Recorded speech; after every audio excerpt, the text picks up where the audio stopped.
নমস্কার, ভালো থাকুন। প্রতিদিন এই অনুষ্ঠানে আপনাদের আবার স্বাগত জানাই। গত পর্বে আমরা আলোচনা করছিলাম স্বমূল্যায়ন। এই পর্বে আবার সেই আলোচনার আমরা এগিয়ে নিয়ে যাব এবং জানব আমাদের অতিথি শর্মিষ্ঠা বোনের কাছে তার জীবনের কিছু অনুভব। তাহলে আসুন আলোচনা শুরু করা যাক। নমস্কার শর্মিষ্ঠা বোন, আবার অনেক অনেক স্বাগত আমাদের এই অনুষ্ঠানে। ওম শান্তি। ওম শান্তি। আজ আমরা শুনবো আপনার কাছ থেকে, যেহেতু আপনি একজন টিচার, আপনারও জীবনে স্টুডেন্ট লাইফ থেকে বা এই টিচার যে পেশায় নিযুক্ত হওয়া পর্যন্ত স্বমূল্যায়নের কী ভূমিকা রয়েছে। গত পর্বে আমরা জেনেছিলাম যে ছোটোবেলা আপনার মা 2 নম্বরের জন্য কারেকশন, সেই পেপার কারেকশনের জন্য স্কুল গিয়েছিলেন এবং দিদিমণিকে বলেছিলেন। তো এ থেকে আপনি আপনার জীবনে মূল্যাঙ্কন করতে শিখেছেন। এছাড়া আর কি কি অনুভব রয়েছে আপনার জীবনে, সেটা যদি আমাদের বলেন, দর্শকদের বলেন। অনুভব তো অনেকই আছে। যেমন ধরুন, একবার আমাদের এক ক্লাস পরীক্ষা হয়েছিল। ক্লাস পরীক্ষা তো হতেই থাকে, তো এটা আমি ক্লাস 5-এর কথা বলছি। তো আমি জানি, মানে আমাদের 2টো অঙ্ক এসেছিল, 5 আর 5 নাম্বার, 10-এর মধ্যে ক্লাস টেস্ট ছিল। তো আমি জানি যে সেটা আমি 2টো অঙ্ক ঠিক করেছি, 10-এ 10 পাবো, বাড়িতেও বলে দিয়েছি। হ্যাঁ, আর সেই ইয়েতে আমার একজন বন্ধু, সে বলেছে যে ওর একটা অঙ্ক একটু লাস্টের দিকে ভুল হয়েছে, তো হয়তো খুব বেশি 5 বা 6 এরকম পাবে, কারণ একটা অঙ্ক ঠিক। তো এইবার যখন খাতা দিয়েছে, সে পেয়েছে 6, আমি পেয়েছি 5। আচ্ছা। আমি তো খাতা দেখে অবাক, আমি কি করে 5 পেলাম? আমি তো 10 পাবোই, মানে আমি ভাবতে পারিনি। আচ্ছা। তো আমি দেখলাম যে একটা অঙ্কের মধ্যে আমি একটা লাইন বাদ দিয়েছি, অর্থাৎ অঙ্কটা আমি মুখস্থ করেছিলাম, অঙ্কটা আমি বুঝিনি। আচ্ছা আচ্ছা। হ্যাঁ, তো এর থেকেও আমার আজ পর্যন্ত সে কথা এখনো মনে আছে। কেন? কারণ আমি সেদিন বুঝতে শিখেছিলাম যে অঙ্ক মুখস্থ করার জিনিস নয়, এটা বোঝার জিনিস। এবং সেই বছর আমি এত পড়াশোনা করেছিলাম এবং এত বুঝেছিলাম, আমি অঙ্কে 90-র মধ্যে 90 পেয়েছিলাম ফাইনাল পরীক্ষায়। আর ক্লাস টেস্টে যেহেতু ওইবার 5 বার পরীক্ষা হতো, ওইবার নাম্বারটা কম থাকায় আমার 10-এর মধ্যে 7 যোগ হয়েছিল অ্যাভারেজ করে। তো 97 সেই বছর পেয়েছিলাম। ঠিক আছে, তো তখন থেকে কিন্তু আমার অঙ্কের প্রতি যে ভয়, ভীতি বা অঙ্ক জিনিসটা কি, সেটাও আমি নিজে বুঝতে পেরেছি। সেটা আমাকে কাউকে বোঝাতে হয়নি, ওই একটা ঘটনার মধ্যে দিয়ে। হ্যাঁ, যদি সেদিন আমি অঙ্কে মুখস্থ করে যদি আমি ওই লাইনটা লিখে দিতাম, তাহলে আমি 10-এ 10 পেতাম। কিন্তু আমি এত বড় যে সত্য এর পিছনে লুকিয়ে এত বড় শিক্ষা, যে অঙ্ক বোঝার জিনিস, মুখস্থ করার জিনিস না। হ্যাঁ, তারপর থেকে আমার কখনো অঙ্কের নাম্বার 90-র নিচে যায়নি। খুব সুন্দর। আচ্ছা, স্টুডেন্ট আর কোন কোন দিক থেকে নিজেকে সমমূল্যায়ন করার কথা ভাববে? পড়াশোনার তো রয়েছে, বা টিচারের যে গাইডেন্স রয়েছে বা গার্জেনের গাইডেন্স রয়েছে, সেটা তো থাকবেই। এছাড়া আর কোন কোন দিক থেকে সে সমমূল্যায়ন নিজের প্রতি করতে পারে? স্টুডেন্টদের একটা সব থেকে বড় যেটা দিক, যে জায়গায় তাকে স্বমূল্যায়ন করতেই হবে, সেটা হচ্ছে তার সঙ্গ। আচ্ছা। যখন আমরা ছোটবেলায় বাড়ি থেকে স্কুলে ভর্তি হই, তখন তো প্রথমে তো মা বাবা স্কুলে দিয়ে আসে, নিয়ে আসে। ধীরে ধীরে ধীরে ধীরে সে যত বড় হতে থাকে, তত কি হয়, তাকে ধীরে ধীরে কি ইন্ডিপেন্ডেন্ট হতে শেখায় মা বাবা। ধীরে ধীরে ছাড়তে শুরু করে, হ্যাঁ, বন্ধু বান্ধবদের সঙ্গে ধীরে ধীরে তার গ্রুপ, হ্যাঁ, তার কি বন্ধু বান্ধবের সাথে একটা গ্রুপ হয়। কিন্তু বন্ধু বান্ধবের সাথে গ্রুপ হয়, খুব ভালো কথা। তো এই জায়গায় তার নিজের চেকিং এর প্রয়োজন আছে, নিজের ডিসিশনের প্রয়োজন আছে, যে আমি যাদের সাথে মিশছি তারা কি আমার মতো সেম কোয়ালিটির বা আমার থেকে হাই কোয়ালিটির। যদি সেম কোয়ালিটির হয়, আমি তাদের সাথে আমার নিজের পড়াশোনা এগুলো নিয়ে আলোচনা করতে পারবো, বা আমি যদি হাই কোয়ালিটি হয়, আমি আরও তার কাছ থেকে কিছু নিতে পারবো। কিন্তু আমি যদি এমন কোনো বন্ধুর সাথে মিশি যার কাছ থেকে আমি কোনো গুণ পাচ্ছি না, কিন্তু তার কাছ থেকে আমি অবগুণ অনেক নিতে পারি। তো এই স্টুডেন্ট অবস্থায় আমি যদি অবগুণ গ্রহণ করতে থাকি তাহলে আমার ভবিষ্যৎ কি হবে? তো এই জায়গায় তারও যেমন একটা বড় ভূমিকা আছে বন্ধুত্ব নির্বাচনে, ঠিক আর একটা ভূমিকা আছে অবশ্যই গার্জেনদের। গার্জেনদের এই অবস্থায় বন্ধু নির্বাচনের সময়, হ্যাঁ, এই যে স্টুডেন্ট পিরিয়ড, অ্যাডোলেসেন্স পিরিয়ড, এই টাইমে কি করতে হবে? তাদেরকে সবসময় তাদের গতিবিধির উপর নজর রাখতে হবে। তার মানে এরকম না সবসময় তার সাথে যাওয়া, কোথায় কি করছে এটাতে কি তার নিজেরও কি খারাপ লাগে, তার নিজের স্বাধীনতা ক্ষুণ্ণ হয়, এরকম না, কিন্তু তার সাথে বন্ধু হতে হবে।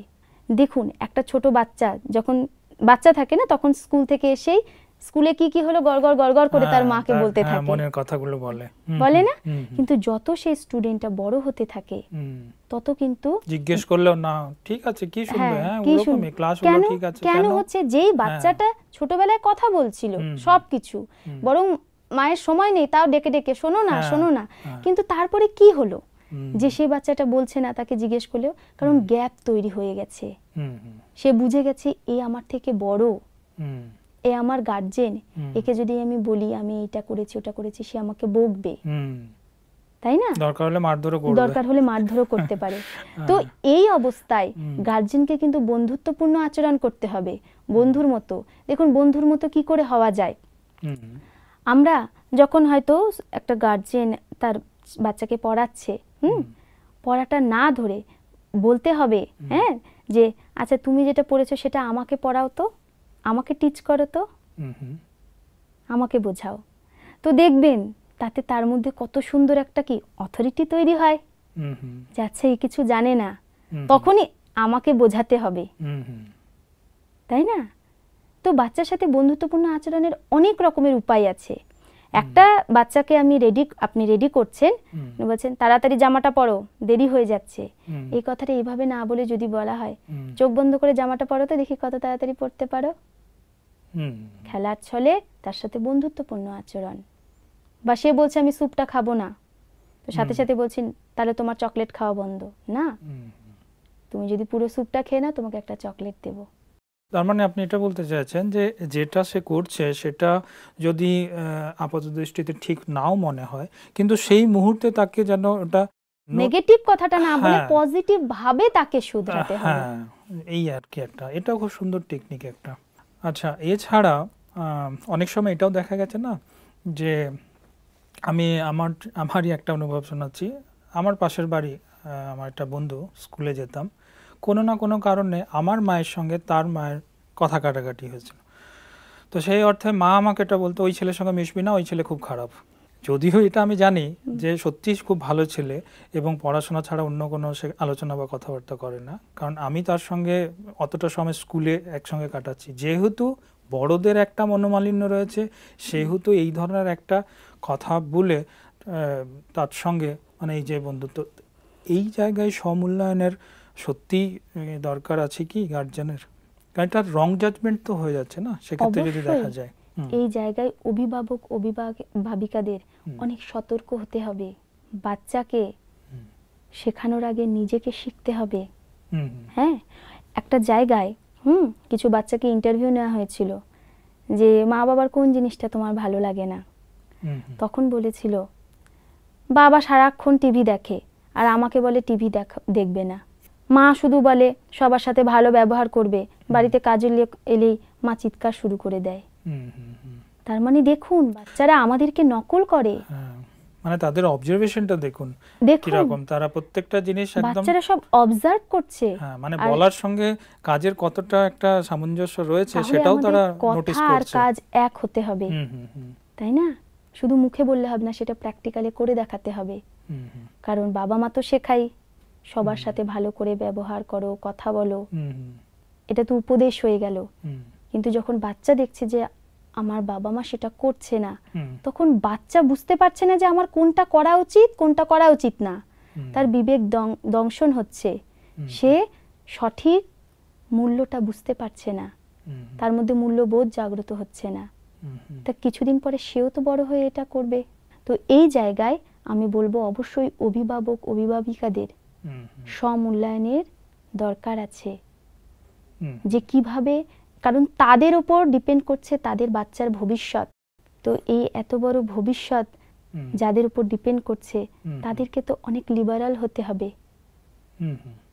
অনেক জাজমেন্টাল হতে হবে, নিরপেক্ষ হতে হবে, বায়াস হতে হবে। অনেক সময় আমরা এটাও দেখতে পাই যে সদ্য বিবাহ হয়েছে এবং খুব সুন্দরভাবে একটা দুটো পরিবারের মতামত নিয়ে সে বিবাহটা হলো, কিন্তু বছর না শেষ হতে হতেই তাদের মধ্যে একটা মনোমালিন্যের সৃষ্টি হলো। তাহলে এই ক্ষেত্রে কি সমমূল্যায়নের প্রয়োজন রয়েছে? যদি সেটা হয় আর কি, সেটাতে কিভাবে হবে? যে কোনো প্রবলেমের পেছনে কোনো না কোনো কারণ থাকে, তাই না? কারণ জানলে তবে তো আমরা নিবারণ করতে পারবো। কিন্তু অনেক সময় আমরা যেটা ভাবি, আমি এটা ভেবেছি তার মানে এটাই হয়েছে, বা আমি ঠিক, বা আমি ঠিক, এই যে জিনিসটা আমি ঠিক, হ্যাঁ, এটা জানবেন যে মোল্ড হতে পারে সেই গোল্ড হতে পারে, তাই না? খুব সুন্দর কথা। তো হ্যাঁ, তো আমাদের পরিস্থিতি অনুযায়ী আমাদেরকে মোল্ড হতে হবে, যে কোনো পরিস্থিতিতে অ্যাডজাস্ট হতে হবে, পরখ শক্তি বাড়াতে হবে, নির্ণয় শক্তি বাড়াতে হবে। তো এই শক্তিগুলো আজ আমাদের নেই জন্যই কি হচ্ছে, আমাদের প্রত্যেক রিলেশনে কি হচ্ছে, বেশিরভাগ ক্ষেত্রে এই যে গ্যাপ তৈরি হচ্ছে, যে রিলেশন থেকে আমাদের মধ্যে তিক্ততা শুরু হচ্ছে। শুধু গ্যাপ নয়, রিলেশন শেষও হয়ে যাচ্ছে, নষ্ট হয়ে যাচ্ছে পুরোপুরি ভাবে, তাই না? এই জায়গায় নিজেকে মূল্যায়ন করব যে আচ্ছা আমি যেটা ভাবছি সেটা কি ঠিক, তার সাথে বসে আলোচনা করতে হবে। তারপরে তো আমার কি, আমি একটা ডিসিশন নেব। তো ডিসিশন নেওয়ার আগে অবশ্যই অন্যের মূল্যায়ন করছি, বাদ বাকি তিনটে আঙ্গুল নিজের দিকে। তো নিজেকে বারবার প্রশ্ন করতে হবে, আমি কি চাই, আমার জন্য কোনটা ঠিক, তাই না? তো এই প্রশ্ন না করলে উত্তর বেরোবে না। তো সে প্রশ্নের জন্য অবশ্যই সময় দিতে হবে নিজেকে। হ্যাঁ, এখনই দেখুন কাউকে বলা হলো যে তুমি ওর মধ্যে 5টা গুণ আর 5টা খারাপ গুণ কি কি আছে লিখে দাও, 1 ঘন্টার টাইম। আচ্ছা, 1 ঘন্টা টাইম দিতে হবে না, 5 মিনিট কি 1 মিনিটেই সে গুণ না লিখতে পারলেও খারাপ গুণ তো লিখে দেবে। হ্যাঁ, সেগুলো প্রায় আমরা নোটিস করি, তাই না? তার মানে কি, আমরা দেখছি, অবজার্ভ করছি, কিন্তু কি অবজার্ভ করছি, সবসময় নেগেটিভটা, খারাপ জিনিসটা। গুণ একটা দুটো লিখতে পারলেও খারাপ গুণ তো অনেক অনেক অনেক অনেক লিখতে পারবো আমরা, তাই না? এবার সেম কেস যদি বলা হয় নিজের মধ্যে 5টা গুণ, নিজের মধ্যে 5টা অবগুণ লেখো, 1 ঘন্টা বসে আছি তাও আমি বুঝতে পারছি না যে নিজের সাথে কথা বলছি না, নিজেকে চেক করছি না, নিজেকে চেঞ্জ করছি না, যেটা আমি আগের পর্বেও বলেছিলাম, কানেকশন করছি না নিজের সাথে। তো কারেকশন কি করে করা যাবে? মিসিং রয়েছে নিজের সঙ্গে নিজের কানেকশনটা, এটা মিসিং আছে কি নেই? তো এই জায়গাটা অবশ্যই দরকার আছে। এই একটা মানসিকতা আমাদের গড়ে উঠেছে যে আমার যেটা পছন্দ নয় বা আমার যেটা ভালো লাগছে না সেটা ভালো জিনিস নয়। কিন্তু আমার প্রশ্নটা হচ্ছে এটা যে একটা স্টুডেন্ট, বর্তমান সময়ের কথা বলছি, ইয়াং জেনারেশন যেটা রয়েছে, তাদের মুখে মুখে একটা খুব সুন্দর কথা শোনা যায়, জেনারেশন গ্যাপ।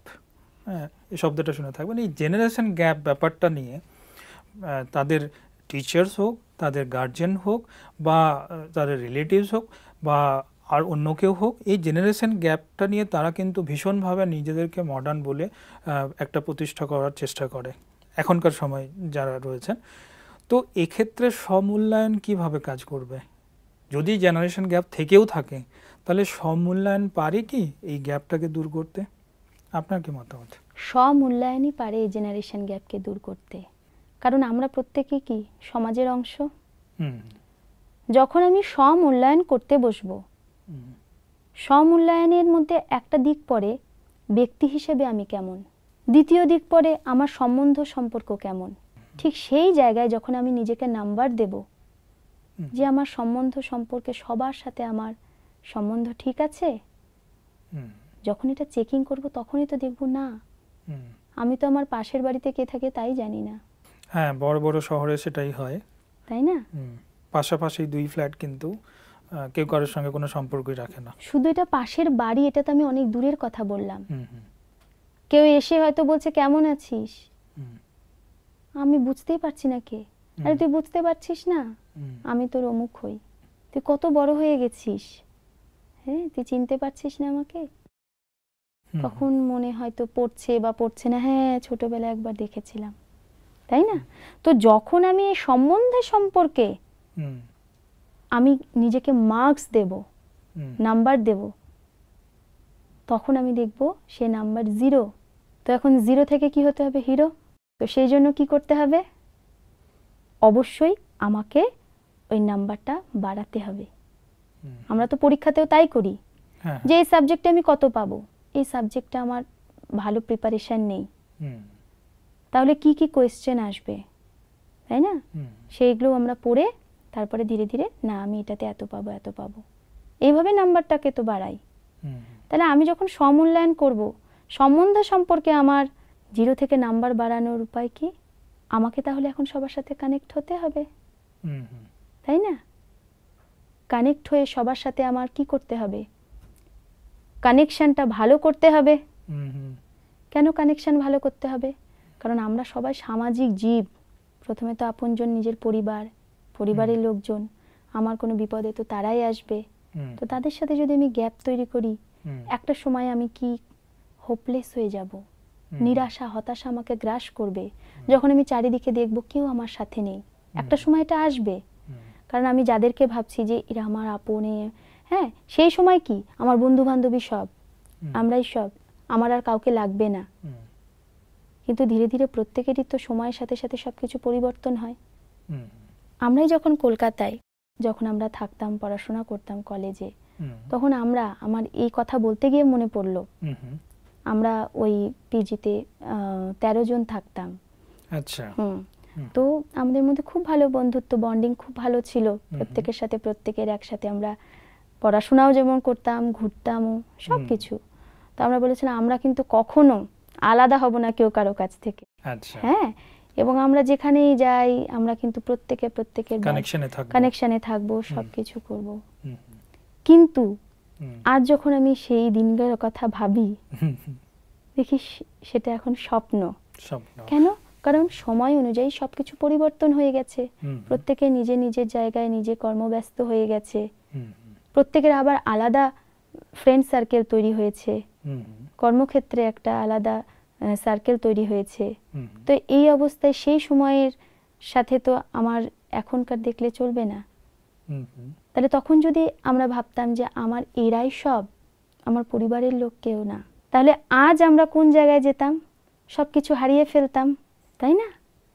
তো এই জেনারেশন গ্যাপ আমরাই তৈরি করেছি, আমরাই পারি একে মেটাতে। খুব সুন্দর অনুভব শুনলাম। আর আমার মনে হয় আমাদের দর্শক বন্ধুরা যারা এই সময় প্রোগ্রামটা দেখছেন, অনুষ্ঠানটি দেখছেন, ওই 13 জন বন্ধুর মধ্যে হলেও হতে পারে এই মুহূর্তে উনি আপনাকে দেখছেন এবং আপনার শুনছেন। আর এটাও হলেও হতে পারে জেনারেশন গ্যাপটা কম করার জন্য আপনার কন্ট্যাক্ট নাম্বারে সে কন্ট্যাক্ট করে নতুন করে আবার সেই পুরনো স্মৃতিকে তরতাজা করে। আচ্ছা, আরেকটা বিষয় ছিল যেটা সমূল্যায়নের জন্য বলছি।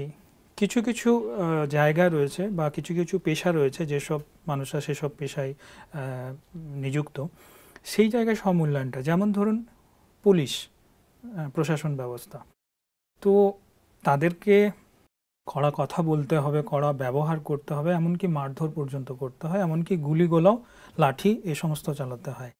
তো যেখানে আপনি যেভাবে কথাগুলো বলছেন, মিষ্টি ভাষা, মিষ্টি ব্যবহার, ভালো ব্যবহার, তো সেক্ষেত্রে সমূল্যায়নটা কিভাবে প্রযোজ্য? এক্ষেত্রে আগে কে দেখতে হবে। অর্থাৎ আমি কে?